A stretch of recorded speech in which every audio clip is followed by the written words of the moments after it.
Muy bien.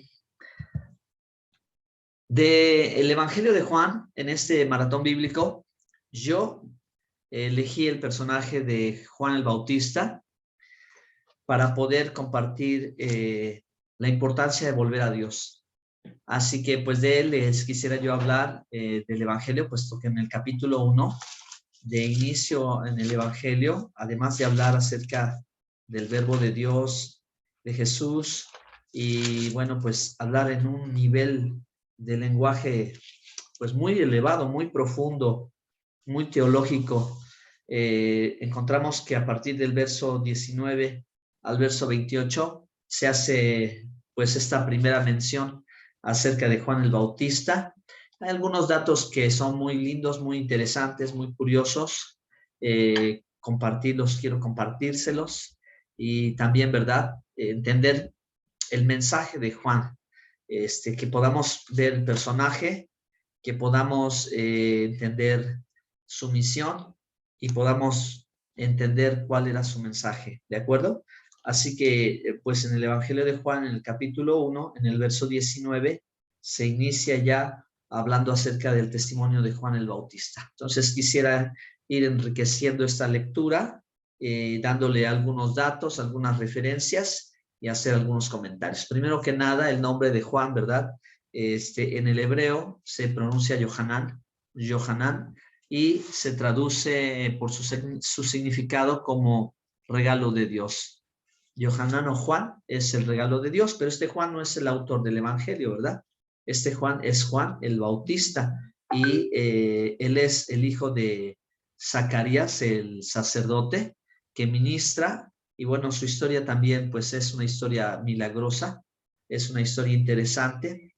Entonces, sabemos que por cuestiones de la descendencia de Juan, Juan es levita y él es, ¿verdad?, el hijo de Zacarías y de dos padres ancianos, dos padres que se nos relata en otro evangelio que eran ya mayores de edad, ya eran grandes, pero su mamá era estéril.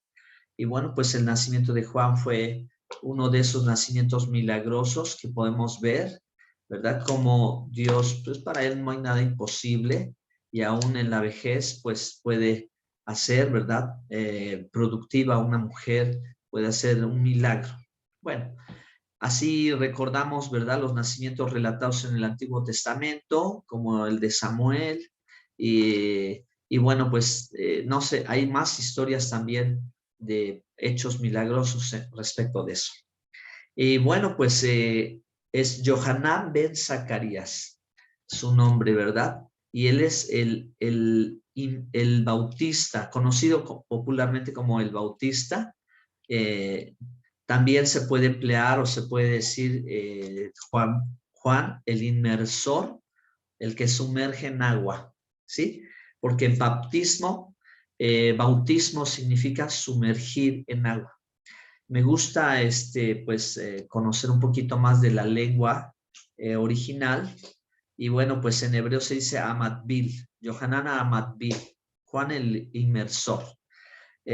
Juan nace, ¿verdad?, descrito por el ángel a Zacarías cuando es anunciado su nacimiento, como un hombre que iba a ser especial, verdaderamente consagrado. Él iba a ser consagrado de tal manera que iba a vivir sobre el voto nazáreo. Y aquí, pues, bien vale la pena, ¿verdad?, mencionar como paréntesis que existen dos palabras que son muy parecidas entre nazareno y nazáreo, que son dos cosas distintas, ¿no?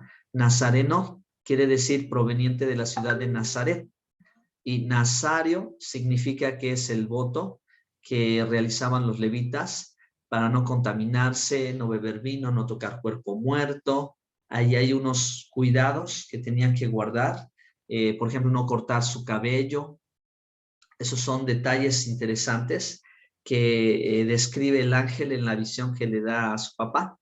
Y bueno, pues también otro dato súper interesante, muy único, muy especial, es el hecho, ¿verdad?, de que cuando Elizabeth y María se encuentran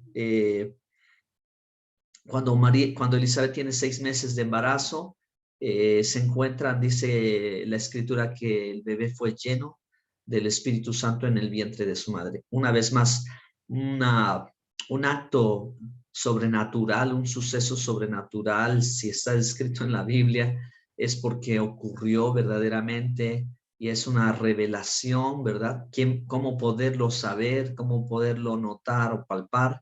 La escritura está revelando este acontecimiento sobre la vida de este niño apartado para un propósito especial. Entonces, pues él vive, realmente Juan el Bautista vive sobre el voto nazario y pues empezamos a notar muchos más cosas sobre su vida a partir de los 30 años de edad. Él, recuerden que es pariente o es primo de Jesús. Juan el Bautista nace 6 meses antes que Jesús y se llevan 6 meses de diferencia y bueno, pues también es importante notarlo, ¿verdad?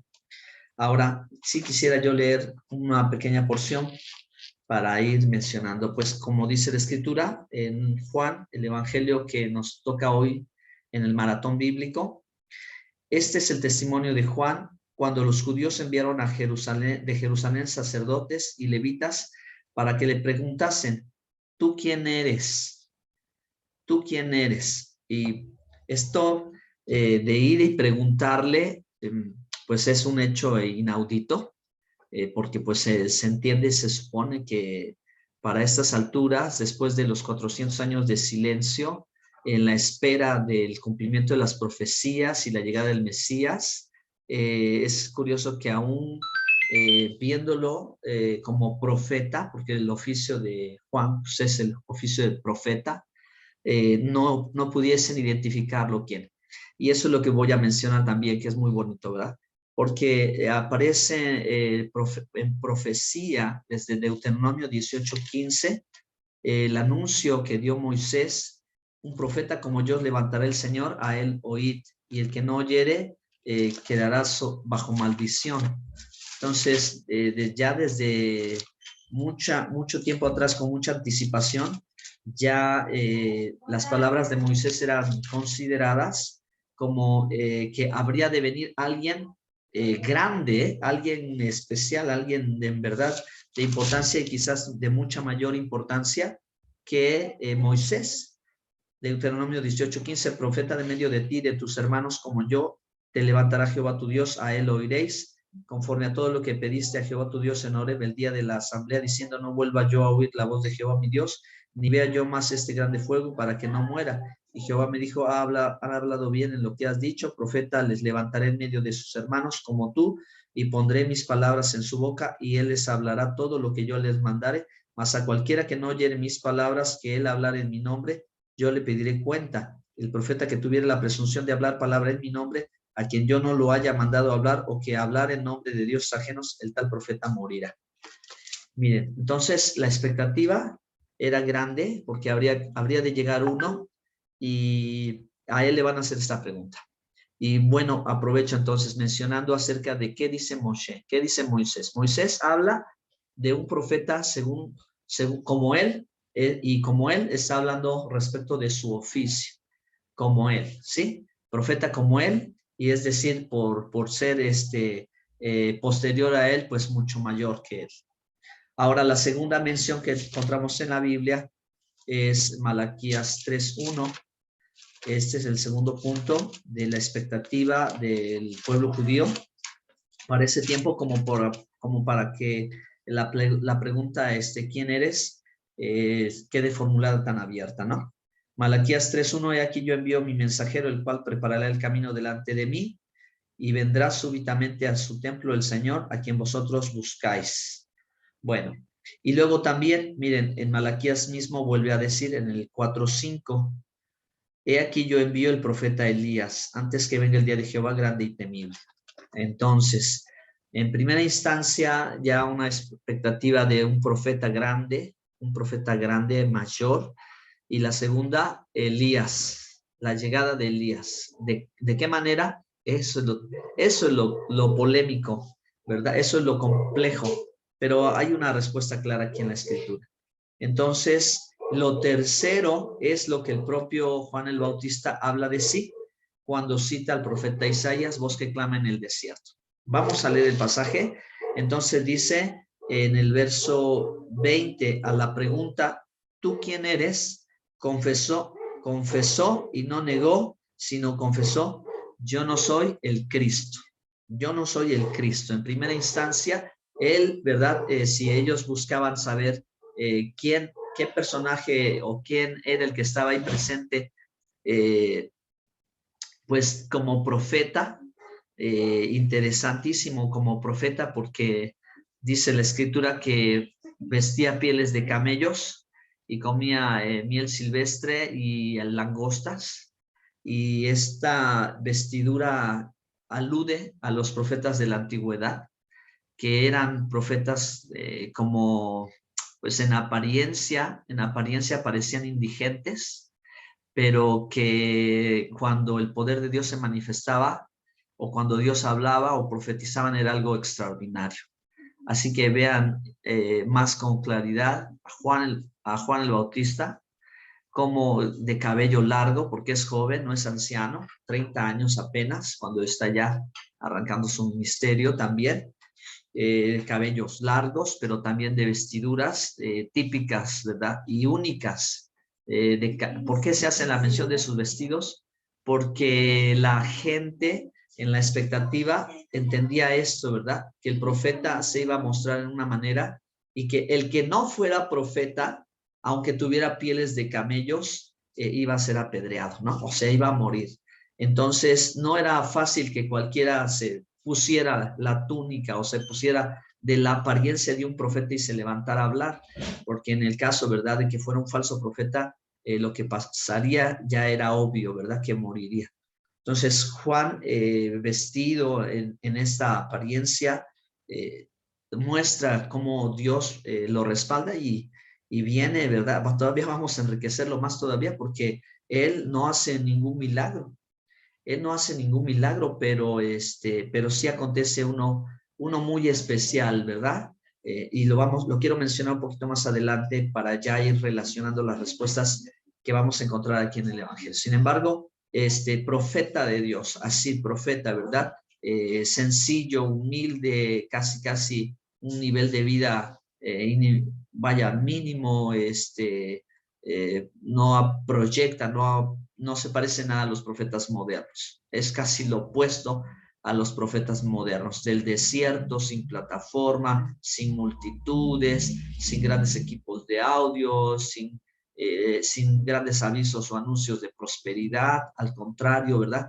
Totalmente comprometido con su mensaje, una persona que seguramente como Jesús a los 2 años de edad, también tuvo que huir, también tuvo que ser guardado, protegido, ¿verdad? Desde que lo mataran, y puede ser también una de las razones por las cuales él andaba en los desiertos, ¿verdad?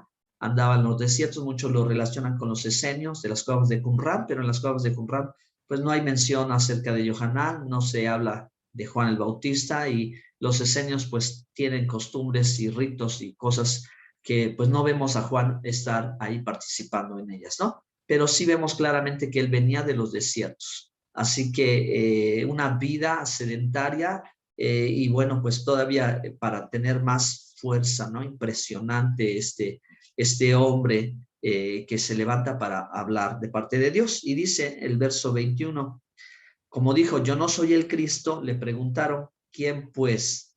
Elías, ¿eres tú Elías? ¿Eres tú Elías? Porque pues ya como vimos en la escritura de Malaquías 4:5, esperaban a Elías. Dijo, no soy. ¿Eres tú el profeta?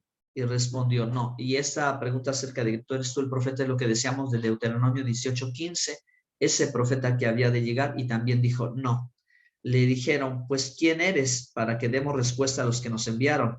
¿Qué dices de ti mismo? Y entonces él fue que dijo, citando al profeta Isaías, yo soy la voz de uno que clama en el desierto, enderezad el camino del Señor, como dijo el profeta Isaías. Así se identifica, así se pronuncia, así se define Juan el Bautista con este mensaje como siendo esa voz que clama del desierto.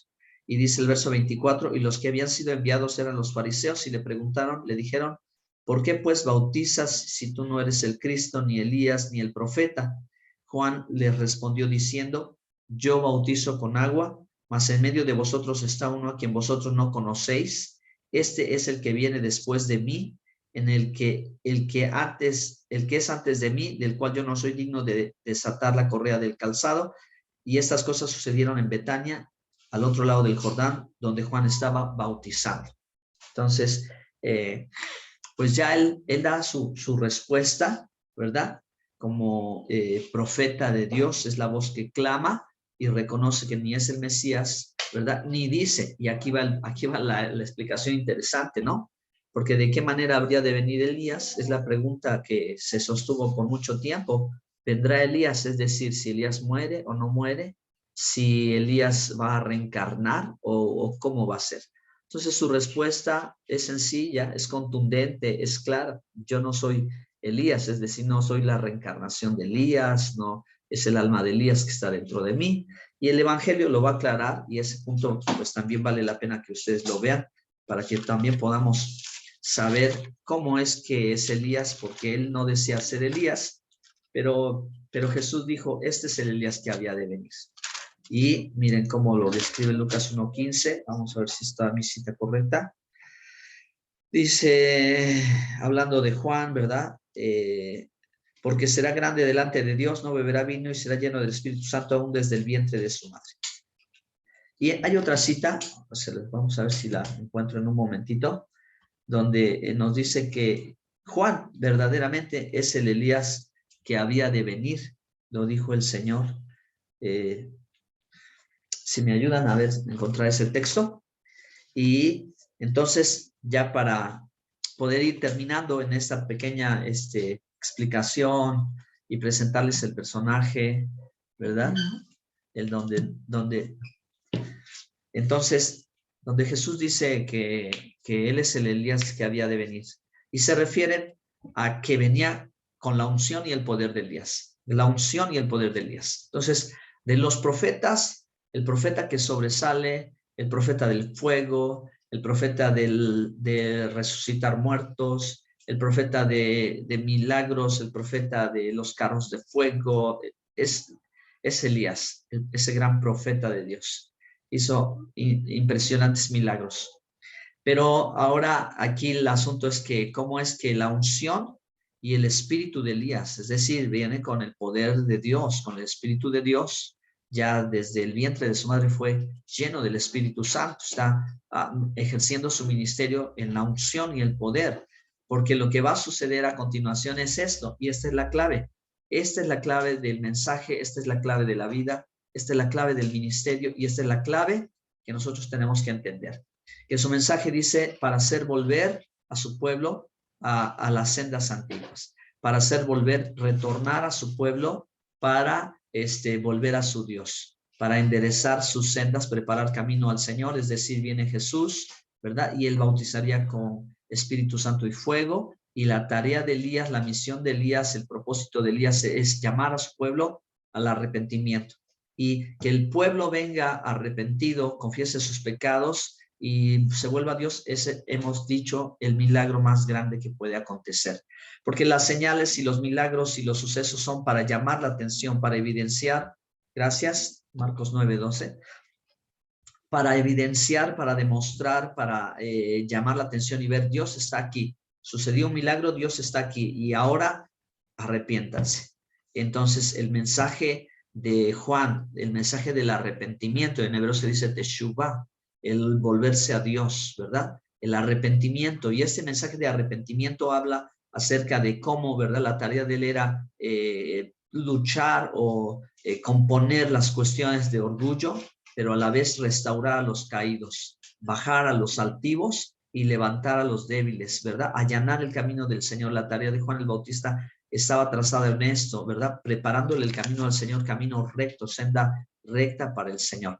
¿Cuál es la tarea de un profeta bíblico? ¿Cuál fue la tarea de los profetas de la antigüedad? Fue exhortar al pueblo y consolar al pueblo.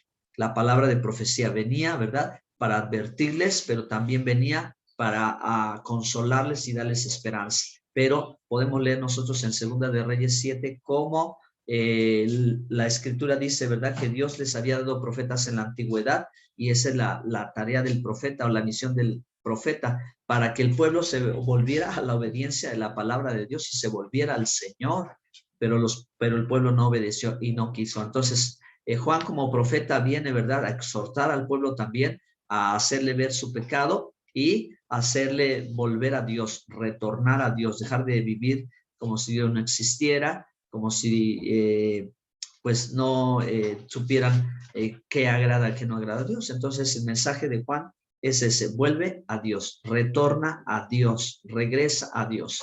Arrepentimiento, ¿verdad?, es dolor, es quebrantamiento, pero arrepentimiento va acompañado de esa actitud de cambio, cambio de parecer. ¿Y qué sucedió cuando Juan estaba en el Jordán? Ese es el maravilloso milagro, y aquí es donde tú puedes ver la unción de Elías, cuando las multitudes empiezan a llegar y llegan y llegan y llegan y llegan de todos los lugares alrededor, porque entonces es Dios el que está cumpliendo la profecía de hacer volver el corazón de los padres a los hijos y de los hijos a los padres, y vienen con arrepentimiento. Está sucediendo una restauración, el pueblo está volviéndose al Señor. Ese es el milagro, ahí está el efecto de la unción, el impacto de la unción que tenía Juan a la hora de predicar la palabra, y que las multitudes llegaran y se sumergieran por completo, ¿verdad?, para arrepentimiento por los pecados que habían cometido, y como una señal, ¿verdad?, de que en verdad deseaban y harían lo que estaba Dios deseando acerca de su pueblo. Entonces, la voz que clama en el desierto es esa voz, ¿verdad?, que empieza a traer ese orden que el pueblo pues ya lo había perdido, ya no sabían la diferencia entre el bien y el mal, así que pues para ellos no había distinción, así que por eso no podían ver el camino como estaba. El camino estaba los montes alzados, los valles hundidos, había que reparar, había que restaurar, había que hacer ver, ¿verdad?, cómo tenían que desechar el orgullo, cómo tenían que sacar el orgullo de los corazones, los que estaban altivos, arriba, bajar, pero los que estaban abajo, los que estaban en depresión, los que estaban dolidos, dañados, con sentimiento de culpabilidad, sentidos como rechazados, ¿verdad?, como ya no hay perdón, ya no voy a poder hacer nada. Los tiene que levantar, les tiene que dar esperanza, les tiene que dar consuelo, les tiene que hacer saber, ¿verdad?, que Dios todavía los ama y que los puede perdonar. Esta fue y es la tarea del profeta, y en este caso fue la tarea del profeta Juan el Bautista. Así que hay que escucharlo, hay que escucharlo. Ese sigue siendo el mensaje también hacia el día de hoy. No un mensaje, ¿verdad?, pues quizás tan moderno como ahora muchos lo pueden proyectar, sino un mensaje completamente bíblico. Dios quiere que volvamos a Él. Así que pues gracias a Dios por esta palabra. Que el Señor les siga